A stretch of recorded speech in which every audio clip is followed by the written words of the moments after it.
papa, comment on a Nice, la famille à Bangafula. Oui, papa, la dit de appeler à papa Mokobo à Otsukomegao et à Mandoto. Et moi, dans la zone, dans l'autre, dans la zone, à Katia Mazamba, à Monazo Kima, à Momo, donc, Mandoto est à Kabongo, dans l'autre, à Katia Mazamba. À Mobo, ok, de l'Esuki. Mais et là, le bosso, le one on simulate à l'occasion. Tobonde sima kaka prière ici papa lobi ezana batu mutu moko yo déjà azana na pasi mais pasi wana esili toi ya kutumana yo mais gai na yo kinazaki na mbuma moko awa depuis l'âge ya 6 ans lelo naza na 47 ans kaka na prière wana mbuma wana elimu ezali société AGK ta na landi alobi yo mto obela osala boyaka ngana lobi te ngal fale na kende batu balobi ba okate likolo yaka to kende to laxo koto to la ngana lobi na ngate na kende kai pa pasteur wana na e na tongo abondeli alobi fukama na fukama na e jour ami bala lobi yo moko simba likolo na simbi likolo après 3 jours likolo na ngai kiti yango moko ni potani ni yango moko ekiti na Shalom, shalom, bien-aimés dans le Seigneur. Tikatenzamba Pambolabino, tu as mis sous na émission Oyo, le temps de la foi. Ezali apôtre Gédéon Kaime, AGK le Saint-Père, la voix autorisée, prophète Lelelo, tu as mis sous Ponako, Pambolabino, na Zela Balakisi Yalido Banzambe, Bibelobi, il envoya sa parole et sa parole le guérit. Il envoya sa parole et sa parole les délivra. Il envoya sa parole et sa parole changea leur vie. Dans leur détresse, ils crièrent à l'Éternel et l'Éternel envoya sa parole. Lilo bapoka lelo eye kolongola yo na malheur aux autres malango mais qu'on plonge dans l'océan bonheur. La Bible dit c'est lui qui méprise la parole payera cher. Proverbe 13:13 et Proverbe 13:18. La Bible dit la pauvreté et la honte sont les partages de celui qui méprise les instructions. Voilà. Nous allons parler d'un thème qui est très important, briser la rétrogradation par la foi. Je crois, dans l'émission passée, tu as dit que rétrogradation est un système maléfique et ont consisté à ramener la vie de plusieurs personnes vers le bas. Rétrogradation, ils ont ramené vers le bas. Rétrogradation, ils ont l'esprit satanique où ils ont côté mais la progrès. Lorsque tu constates que tu n'avances pas, lorsque tu constates que aux autres sauter, lorsque tu constates que tu fais le surplace, aux stagné, il y a que l'esprit, il y a rétrogradation. La rétrogradation aussi, ils esprit maléfique où ils ont provoqué retard, recul na vie. Bien aimé, Bible dit que il envoya sa parole et sa parole les délivra. Dans un ima que dans un balelo rétrograde, ils ont un retard, ils ont un ciment, ils ont progressé, ils ont makamozo tamolate, il y a que oko zala délivré. Tout ça na canal Nzambe na Romains chapitre 10, verset 17. Ainsi la foi vient de ce qu'on entend et ce qu'on entend vient de la parole de Christ. La foi vient de ce qu'on entend et ce qu'on entend vient de la parole de Christ. Romains 10, 17. Mais même que l'ilo banzambe ils ont produit foi.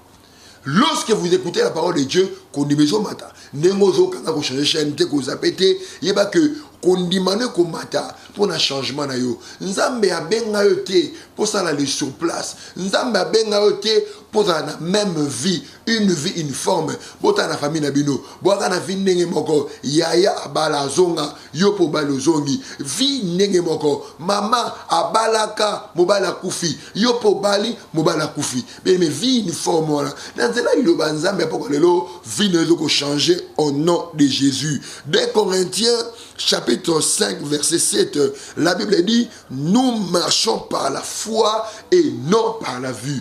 Par la vue, aux hommes qui ont progressé, par la vue, aux hommes que ma cambozo ont changé, par la vue, aux hommes que vous êtes encore célibataire, mais par la foi, dis-toi que je veux me marier, je me suis marié. Écoutez, Dieu respecte ta foi. Dieu respecte ta foi. Il a respecté la foi de Zachée, il a respecté la foi de Bartimée, il a respecté la foi de la femme au père Tassan. Elle s'est dit en elle-même, si je puis toucher le pan de la robe de Jésus, je serai guéri. Or, cette femme a fait 25 ans, ce qui 12 ans écoulement de sang, 12 ans écoulement de sang, pendant 12 ans, la Bible dit, pendant 12 ans, elle a dépensé, elle a souffert entre les mains des médecins, sans pourtant trouver la solution. Mais elle s'est dit en elle-même, si je peux toucher les pans de la robe de Christ, je serai guéri. Alléluia. Le ciel a respecté sa foi. Lorsqu'elle toucha, bien aimé, elle fut guérie. Elle fut guérie. On a connecté, scotché, na post télévision na yo ozoko la émission oyo nazonima que okopambolama pe okozwa yo lelo. Donc Dieu respecte notre foi. Si ma foi dit oui, Dieu ne peut dire non. Il respecte notre foi. Il a respecté la foi d'Abraham. Abraham a cru comme toute autre espérance. Et Abraham, malgré âge et poussé à qui, Dieu a respecté sa foi. Dieu respectera ta foi. Ta foi, Dieu va les respecter. Benga biso ba numéro est affiché au bas de l'écran. Ils ont dit 097 44 78 320. Abandeli 097 44 78 320 081 88 9008 090 38 18 772. Nous avons la régie à lancer les moments encore témoignage et tu rejoins juste après pour la bataille. Merci. Nzamba saelingai na likamoko mbali bosona ya awa na église apôtre Gédéon Kayembe na yaki premier jour kana yaki munoko na ngai na kati ya lolemo epelaka moto moko na yoka konde balesanga poison na mona kango do elekelaka nga na sali presque une année. Le premier jour kato yaki awa leto komia wa alobi ke eloko nyonso balesa biso o ba melisa biso en tout cas lelo soki ko sanza to sanza le bazwaki mai bapesa ki nga mai na melaki en tout cas na senti tisikoyo nazoka su moto wana te yango na kumisaki nzambe ya apôtre na ngai Gédéon Kayembe. Nzamba salaka soki bango balobi ke nzamba salaka te eza lokuta ngana ebike oya nzambe ekendaka ezelaka te ezalaka yamba moso abi mukola eza ya yo neti mukola nga pe en tout cas nazwaki yanga kimia na kozwaki ya yo lelo. Gloire à Dieu, boto la témoignage wana nengenza masali nengenza me atakota mola elongo na biso. Continue ko benga biso na ba numéro est affiché au bas de l'écran. Toko yamba toko sakola pona yo okoza yo lelo. Ça est avenue Massassou numéro 6 commune d'Angaba référence à Remopolo sur université. Vous allez dans Matthieu chapitre 9 le verset 27 à 28. Étant parti de là, Jésus suivi par deux aveugles qui crièrent, aie pitié de nous, fils de David. Lorsqu'il fut arrivé à la maison, les aveugles s'approchaient de lui et Jésus leur dit, croyez-vous que je puisse faire cela? Oui, Seigneur, lui répondit-il. Alors, il leur toucha leurs yeux en disant qu'il vous soit fait selon votre foi. Dans la version anglaise, balobi, qu'il vous soit traité conformément à votre foi. Qu'il vous soit traité, qu'il vous soit fait conformément à votre foi. Donc, la parole de Dieu est claire. Dieu respecte ta foi. Dieu te guérit par rapport à ta foi. Ce n'est pas la foi du prophète. Écoutez bien, nous sommes en train d'affaiblir le christianisme. Nous sommes en train de diluer la puissance de Dieu. Et les hommes de Dieu. Tout le monde doute. Bien écoutez, Dieu respecte ta foi. Si tu crois au miracle, Dieu te... Les aveugles, Balani Jésus le faisait des miracles. Mais Jésus a dit qu'il vous soit fait selon votre foi. il fallait yesu mbala moko abana kobikisa bango mpo zalaki yesu mais yesu a respecté fond na bango yo moto otala ngo odutu obika nini. Tout le monde doute. Écoutez, Dieu respecte ta foi. Si tu es que tu as au bel, on ne peut pas bengi mon sala nzambe o na ba numéro d'affiche au bas de l'écran na kobika okobika pour que zayo lelelo. Na yele bino onction lelelo et na onction prophétique ya makasi pour na koloba makam oyo nzambe akotalisa. Écoutez, Dieu respecte ta foi. Si ta foi dit oui au miracle, Dieu ne peut jamais dire non. Si ta foi dit oui à la guérison, Dieu ne peut jamais dire non. Dieu respecte ta foi. Au moment ba aveugle oyo, yeso tuni bango. Bozondi ma que na koki kobiki sabino balobi oui. Yesa simi bango lobi et salema ndenge bozondi ma. Et salema ndenge ozondima et salema ndenge yozondima. 097 44 78 320 081 88 9008 090 38 18 772. Nous avons la régie à lancer les messieurs les moments et tout le juste après pour nous appel. Andaki papa na TV. Tant on a landé dans une explication na yobité moto ifuna kuta naye. Na yaka na joue adresse na commune na église. Et au kuta na dimanche, to côté prière na zongi papa pesinga rendez-vous na zongi sous lundi. À partir de la prière, on a toujours bondé la mouton, on a bondé la canaille, quand on joue na yango bondé la bondé to bondé si mais à la prière ici, papa le bi, les gens ont mouton moko déjà, adana passé, mais pas sur ici, il faut accompagner yo. Mais gars na yo qui na zaki na mbuma moko awa. Depuis l'âge de 6 ans, les gens na 47 ans. Quand na prière wana mbuma wana elimu ezali suscité. Appel à Liboso, tu as mis appel. Allô, bonsoir. Allô, bonsoir. Comment on a le même sur la commune? Comment on a fait Christophe, le bien qu'il a parti de la chef. Nazo Kayo. Papa, tout la mala de Jésus, officiellement ma camouflage. Mais moi, si la loi a bouti mon habitation à Kofi, il y a mis dans les mêmes mains. Mais la fête, ma camouflage, tu l'as mis dans pourquoi ma malheur, je l'ai là. Ok, tant que Zoloba, Nzambazo Bisangabo, Zolananga. Ton plus grand problème est Ali Banoto Nayo. Na Banoto Nayo souvent, Olotaka moi moi pour ça aneka. Oui, papa. Comment on a Iget? Au premier temps, mais c'est que tant aucun Angola parce que yo kenda Angola, tant aucun Angola ozonga, oka ba sangomo ka mabe contre ye, ne ozwaka décision bala moi si mususu.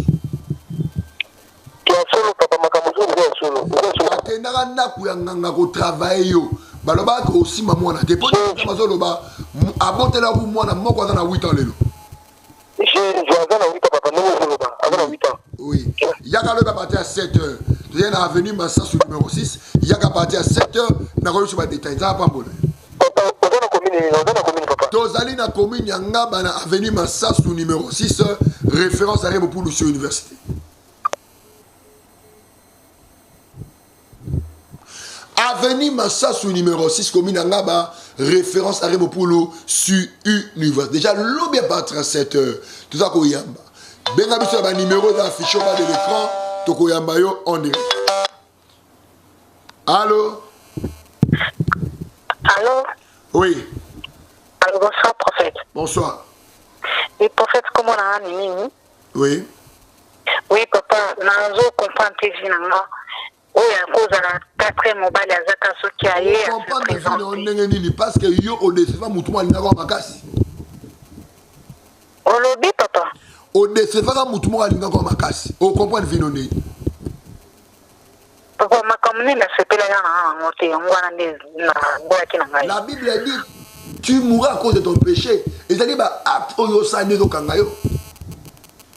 Papa, non, ça la délivrance. Il te faut la délivrance. Viens demain à 7h. On est avenue Massassou, numéro 6, commune Ngaba, référence à Rimopoulou. Il y a qu'à lobby à 7h. Nous avons ça, mais la peau, nous avons en détail. Là, pas moula. Continuez à bien sur le numéro d'affiche au bas de l'écran. Yambi appelle. Allô, bonsoir. Allô. Allô, bonsoir. Oui, comment on a même sur commune? Comment on a papa Antoine? Comment on a Antoine T? Comment on a Roger? Pour dire que Zamba Zoloba, on a un défaut moko na liste à droite. On a un accident. Pour dire que Zamba Zoloba, babota bino 3 na famille. Moko akufa. Moi, c'est votre ami Mibale. Il est parti. Tant qu'on a un prophète, chaque crédit dans le téléphone, pour tout sacola pour nous.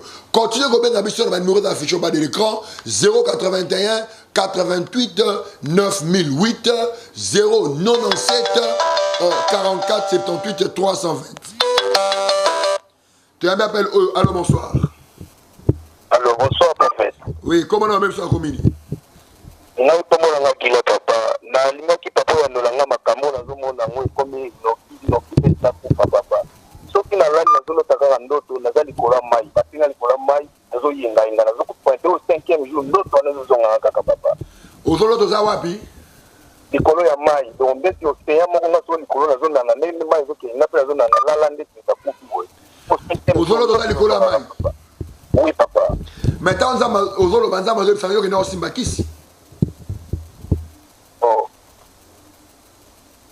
Oui. Yo ngina lobani. Na lobi onzamba ngona osimba kisi. Oui papa. Papa bomba. Mais ofisi mungongone yo ke na osimba kisi. Yo na lobi papa na kutande na yo.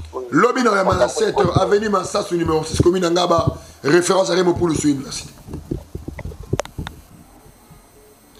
097 44 78 320 081 88 9 appelle Oyo. Allô, bonsoir. Oui, allô, bonsoir, prophète. Comment on a même ça commune? Comment on a eu papa Oli na fin na commune? Vous avez la commune? La commune Ngeringi. Pour ça, moi, musique télévision. Oui, na fin comment on a papa Oli na fin na commune Ngeringi. Nazoka. Oui, papa. Papa nous na fin na vie na ngwa ici na papa.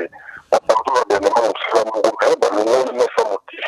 Na so comprendre que papa bien na se réseau que na na bendio que na venir pour la parole. Yalibo sopo ni mageza mazoloba. Ton plus grand problème est la malédiction.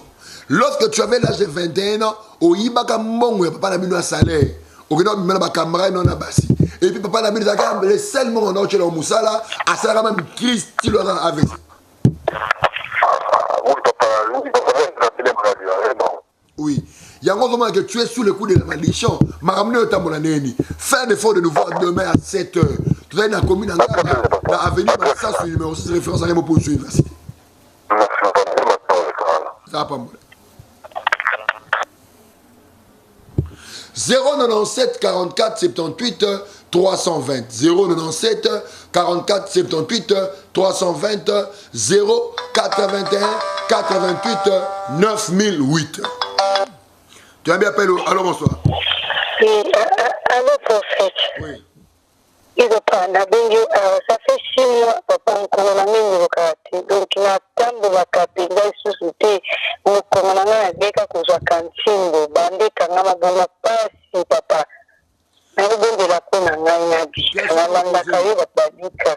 Est-ce que au fond il m'a que Robika? Simba le colonel. Au nom de Jésus, je déclare que tu es guéri maintenant. Je déclare que le colonel son amala musikoyo. Le colonel est son amala musikoyo. Mouvement banako salate na déclaré banako sala. Au nom de Jésus-Christ de Nazareth. Amen. Amen. Croyez-vous que je puisse faire cela? Dieu respecte ta foi. Dieu respecte tellement ta foi. Si tu crois, il agit. Ben Abisso. Continue que Ben Abisso ma numéro d'affiche au bas de l'écran. Nakoyama en direct na ko samela pona yo okozayo lelo. Tu es venu Massasu numéro 6 commune Ngaba. Référence à Remopoulou sur une. Tu as bien appelé. Allô, bonsoir. Oui, bonsoir, papa. Oui. Papa, comment on a liste la fin de la banque foula? Oui, papa, la liste de appel à papa Mokobo Autiko Begao et à Bandoto. Et ndengene naza bona lota ata naza na kati ya bazamba abona zokima abubu mandoto ezalaka bongo nazolota kana kati ya bazamba abubu kongo oke zele suki yoka mais eloko liboso bana longwa na singola ta loketo na wana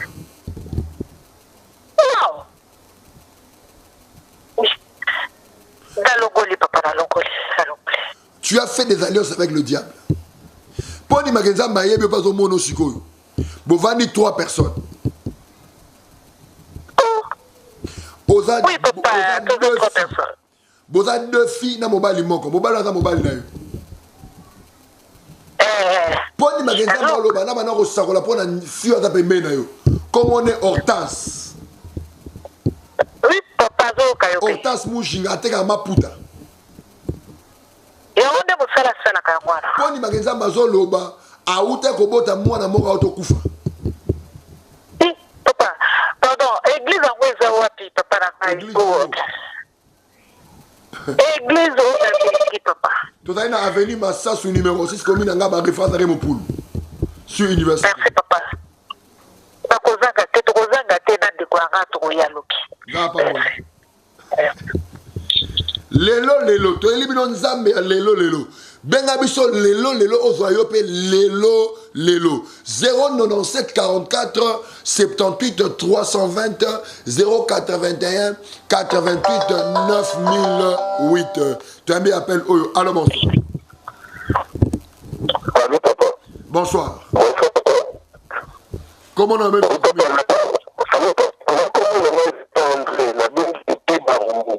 tant na yoki mungongo na yo poni makenzambe ayoka pa monaka obotama le 17 janvier 1978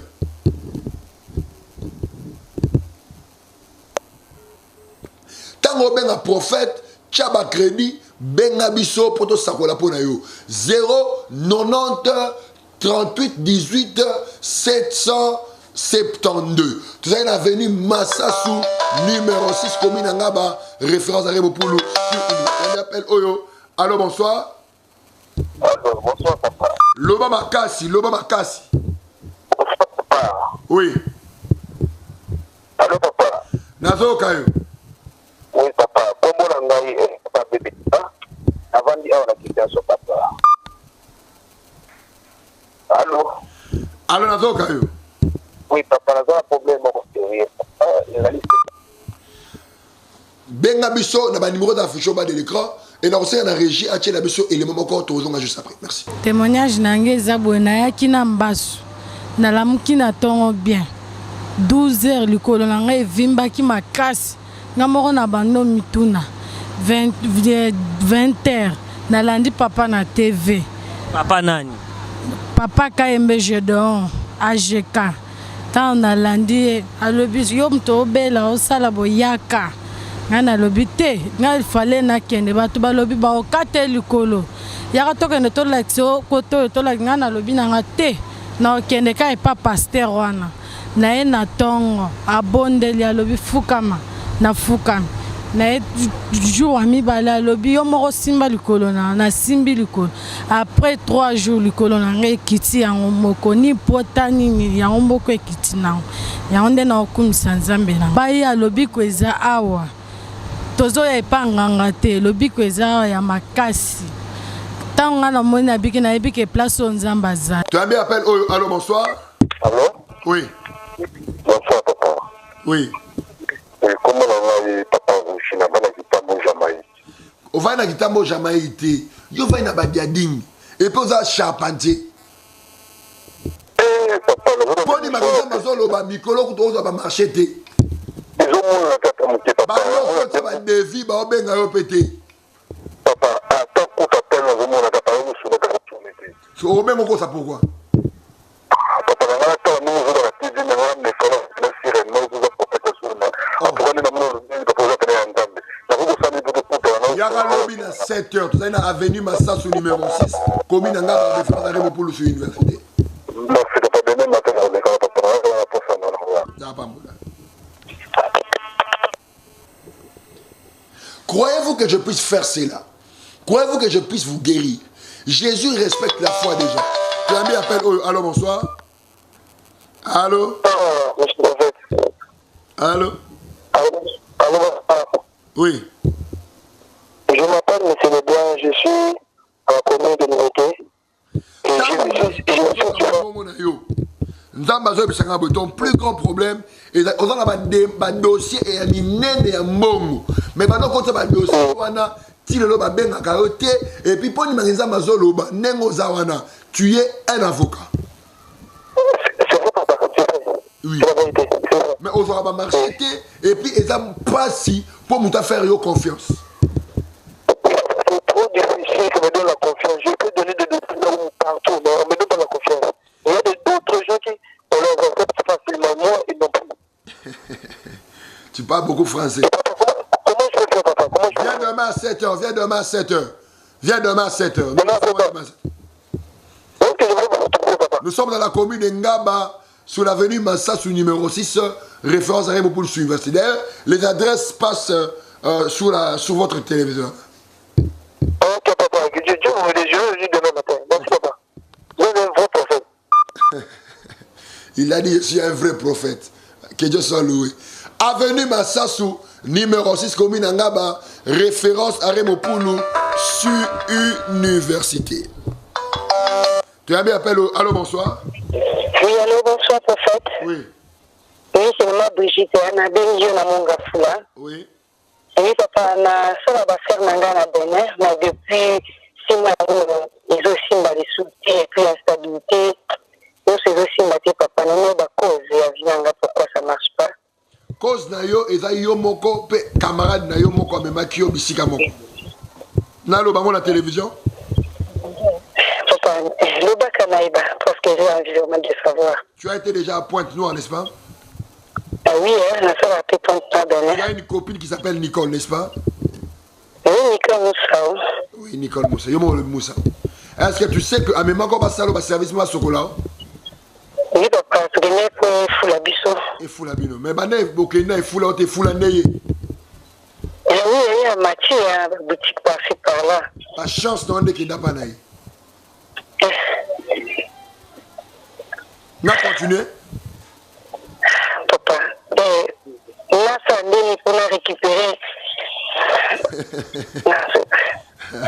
Viens demain à 7h. Nous sommes en train de recevoir demain à 7h. Nous sommes dans la commune de Ngaba, sur l'avenue Massassou numéro 6, route université. Demain à 7h. Merci, papa. Merci beaucoup. Salut le tu as français, parce que tu continue au Benga Bisson. Ça va pas mon abino. Là, on sait dans la régie. Oh là là là là là là. Tu as bien appel. Oh, allô, bonsoir. Allô. Oui, allô, bonsoir. Oui, bonsoir. Oui, la fin de la commune, la fin de la carte, Mombele, na papa na akamkuta ko bezo sala kutu na soni fona koloba o me fona loba. Oui. Po na kasi nyo sona fandaka ezaka kam papa o ya na katanda kwana ifasinga kato bimanai. Madame, tu dois chercher la délivrance. Parce que yo ozali na esprit à sirène. Pour te manza mazo loba, yo obimara na loba, obimara na mibali ya papa ya mama na yo, obimara na obimara na mibali ya grande sœur na yo, obimara na mibali ya camarade na yo. Il y a un esprit des eaux qui te suivent. Oui. Ici, en tout cas, aux appels ya Nzambe po nandima kite kokeki koyebisanga nyonso oyo ozoloba wana na koki kosala ndenge nini mpona mona yo po ekomi kosala nga mabe makasi. Demain à 7h, avenue Massassou numéro 6, commune Ngaba, référence à Rémopoul sur université. Ok, merci. Avenue Massassou numéro 6, commune Ngaba, référence à Rémopoul sur université. Lobby déjà parti à 7h. 7h, yaka muteliboso na koyamba yo, okozwa yo lelo.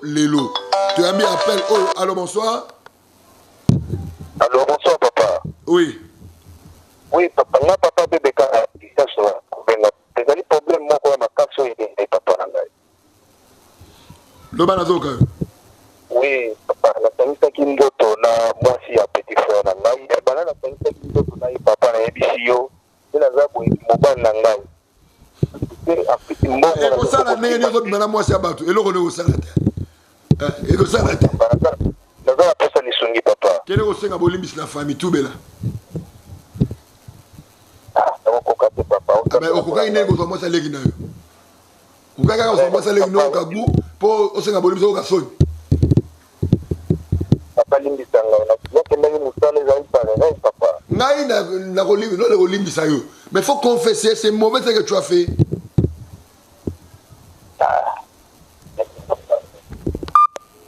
So. Na lobi vérité. Yo bimina mo ça légui no kende ko tubela. Ozaka la makasi pour ko bimana ye mais pour ko tubela ko kate. Lélo, très bien appelle-le. Allô, bonsoir. Papa Adrien, hein, depuis combien de temps? Oui, monsieur Adrien, je vous écoute. Oui, papa, je suis un peu l'esprit. Parce que j'avais un problème, moi, vous ne pas, on a dit sur la famille, tout est comme mais le temps, tout est comme déjà 2 personnes qui font la dossier le pangwana. Oui. Pour nous, petite sœur na yo propre autre kufa pour télémena ki ba oncle paternel na yo pateka le pangwana te. Pourquoi petite sœur qui pour ni ma kizamba loba ba ba sanga comme on est Odette. Liboso comme on est grandi yeni balé exaucé. Yo ne vous récupérer ba na ba na yo. Exaucé à Zobé la papa. Lobby n'a pas rien à ma belle le pont au sang, mais la pont a besoin de protection. Ok, là? Ma belle le pont, il y a une condition à condition. Merci, papa, merci. Non, c'est la régie. Attirer biso élément moko et te raison jamais continuer comme benga biso ba numéro affiché au bas de l'écran na ko samela pour na ko yo lelo merci Régis. C'est pas le caméraman. Ça c'est pas normal. C'est pas. Genre pour te donner la présence. Le présence. Et le côté de la série quand même la pégade de la tournée. Esprit canal au monde de la pégade. Esprit assis de la pégade. Esprit astérité de la pégade. Qui es-tu? Yodane. Qui es-tu? Yodane. Qui es-tu? Yodane. Nayo raclé à ça. Oui. Yodane. Au canier pourquoi? Yo moi c'est un okonaï. Yo moi c'est un okonaï. Oyoki. Le bas est à la papa. Le bas est à la papa. Est à la maman. Je m'en fous. Lélo. Votre zamé. Tu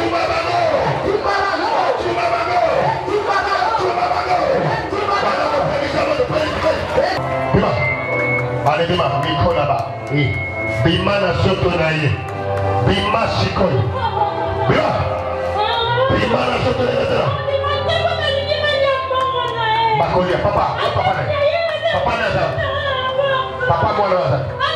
Fais ça dans 1000 francs. Oui. Fais ça dans 1000 francs. La première alliance one. Gaïne tata naï.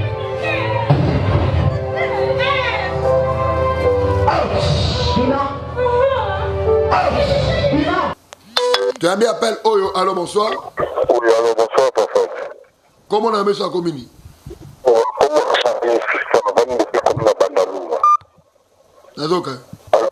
papa, nous avons une maison dans la pharmacie.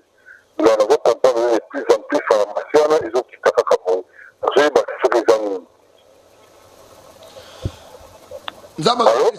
il y a quelqu'un qui balaye souvent devant ta pharmacie.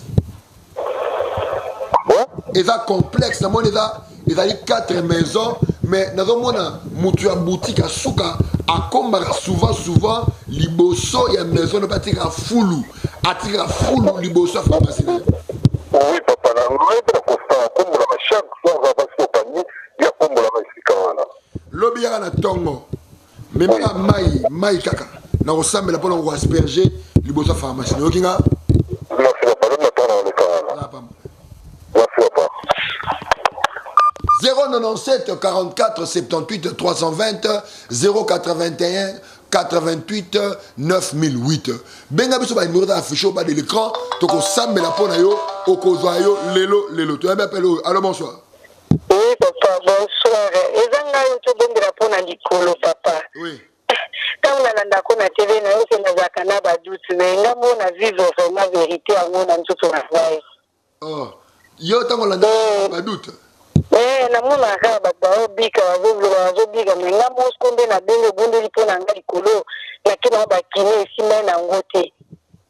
Ko be fare ba me manga suba fara opération na ba mbo te dona biki pe na telemi. Obiki mu koloni. Quand mo bonde nga lelo papa. Obiki mu koloni ni. Lelo. Lobi to rozela yo oya na témoignage. Olaninga? Nako témoignage na ko ndima te. Ça pas mon. Merci beaucoup. Merci. C'est quoi ondimi?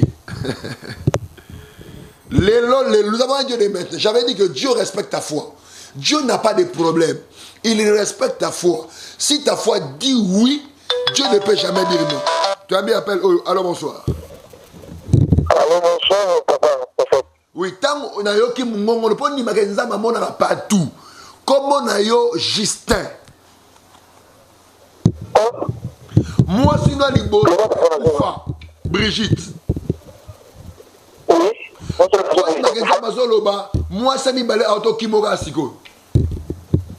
Papa, et l'eau qu'on a baigné le nez. 8500 quelque chose de dollars. Papa, le bon a joué au à qui m'en a 8500 dollars, à qui m'en a bloqué le chandail. Papa, il faut que on a baigné le nez, que tu me dis, ça n'a pas banane. On a baigné dans le magasin. On a baigné pour qu'il y ait des bananes, on a baigné dans le magasin. Azaba grande sœur na bango Anita. Oui. Mon kenda ki kuna baboye même ko dans le pan. Au sujet voiture no libana. Papa, babengana ya kodengana. Balobi ko zando ki n'est-ce pas? Papa, balobi ko zando ki banimeso na mwana bangote yana zana bezona yeba papa pourquoi makamana tsukombela ngai. Problème ezali na lo bato na lo bate. Papa, lo boza mosa ko yeba papa loba. Problème ezali na famille na yo. Ozona nanga bapesa ko mwasi munoko mboko boyaki. Yango mwasi na liboso akufa ya mibalo to kima yo. Ngambe na ngai tala mele fanya bazolo misanga ngambe. Papa, loba na komona yo komona yo. Commune Ngaba na avenue Massassou numéro 6, référence à Remo pour le sur université. Lobby na 7h. Yagala ya moto liboso. Papa, na na kina musala papa. Okay, na kuzo moyo magana tu makasi na tu solo nayo. 7h. Merci papa na ngai. Ça pas molo. Continue à bien habituer à numéro d'affiche au bas de l'écran. Continue à bien habituer à numéro d'affiche au bas de l'écran. Nako samme la ponayo au kozayo lelo. Avenue Massassou numéro 6. Commune Ngaba référence à Remopulu sur université. Nakoyama lobby na 7h. Yozobela. On a pas problème. On a besoin de consultation. On a besoin de la Moussa Nzambe. Lobby 7h.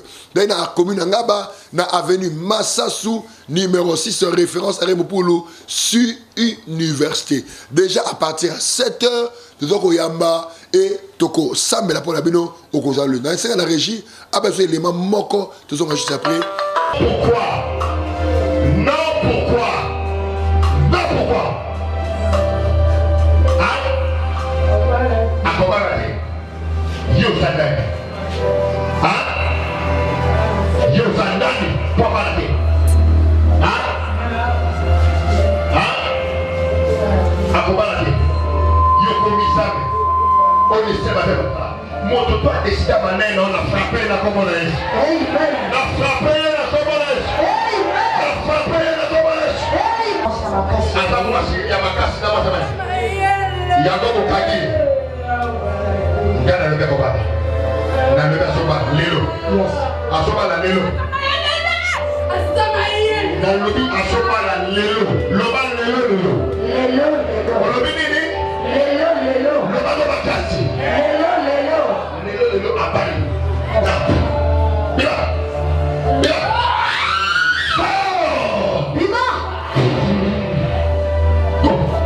Go. Jesus. Tu as mis appel Oyo. Allô, bonsoir. Allô, bonsoir papa. Oui. Papa est dit papa. Mais yo ta on azoka mungongo na yo. Bazo talisanga problème moko na lokolo na yo, n'est-ce pas?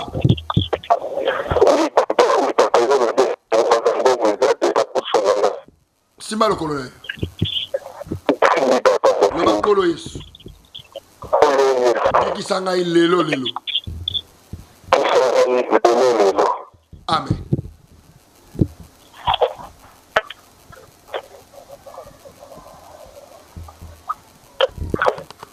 Déjà, nous avons annoncé semaine prochaine, nous sommes à Brazzaville. Nous sommes déjà à Brazzaville la semaine prochaine. Nous sommes à Brazzaville la semaine prochaine. Je serai une semaine à Brazzaville et nous allons jusqu'à Pointe-Noire. Bopa Molami. L'homme est déjà parti à 7h. À partir de 7h, Nazako Yamba. À partir de 7h. Yara Moutaliboso, Nakoyambayo, Okozayo, Lelo, Lelo. Avenue Massassou, numéro 6, commune Yangaba, référence à Remopoulou sur une voie. Tu as bien appelé Oyo. Allô? Oui, bonsoir. Bonsoir. Comment on appelle ça la commune? Papa, comment on a Gisèle, na bengi andi na zabe papa libale zokufanga. Parce que j'ai tout mbongo ya osomba lopango. Ndeza boye nazomona mbongo wana te. Ndako oke. Boluka madame. Na pandi chambre, na pandi, na ripandi, nazomona te. Bima na salon na bino. Na bima papa. Bon, tu sanga tapis. Tapis bino. Zitombo na kuna tapis. Zitombo. Papa nazo tombo. Tout ça non beki tu wana, tout ça te beki tu. Tout ça te beki tu wana tombo là. Maman, papa. Papa. Oui. Enveloppe yango papa beki singai. Yango. Lelo zaki wabino apporte Gédéon Kaimbe AGK prophète Lelo na yambi bino na sebe na bino. Lobi déjà parti à 7h tozoko yamba avenue Massassou numéro 6 commune Ngaba référence à Remopoulou sur université. Bye bye, merci.